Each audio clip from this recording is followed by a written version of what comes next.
മഹാകവി കുമാരനാശാന്റെ 100ാം ചരമവാർഷികത്തോടനുബന്ധിച്ച് പെരിങ്ങോട് യൂത്ത് ലൈബ്രറിയുടെ നേതൃത്വത്തിൽ അനുസ്മരണ പരിപാടി സംഘടിപ്പിച്ചു.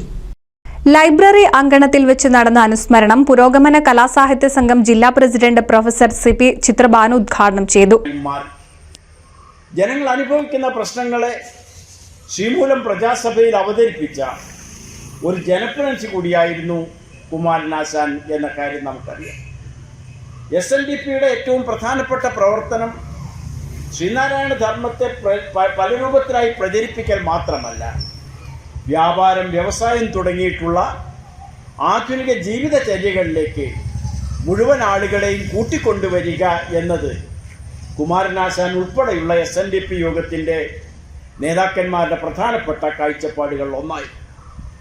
ആശാൻ കൂടി ആ അർത്ഥത്തിൽ ജനകീയമായും അതുപോലെ തന്നെ ശാസ്ത്രീയമായും ആ സംഘടനയെ മാറ്റുന്നതിന് നേതൃത്വം നൽകിയപ്പോഴാണ് യഥാർത്ഥത്തിൽ അത് ഏറ്റവും പ്രധാനപ്പെട്ട ഒരു ജീവിതത്തിൻ്റെ ക്രമമായി തിരുവിതാംകൂറിൽ പ്രത്യേകിച്ചും മാറിക്കൊണ്ടിരുന്നത് എന്ന കാര്യം നാം ഓർക്കും. Youth library president A Sethumadhavan അധ്യക്ഷനായി. ജില്ലാ ലൈബ്രറി കൗൺസിൽ പ്രതിനിധി VP Haidru, youth library secretary K Manikandan, joint secretary T Rajeev തുടങ്ങിയവർ സംസാരിച്ചു. NCV news Thrithala.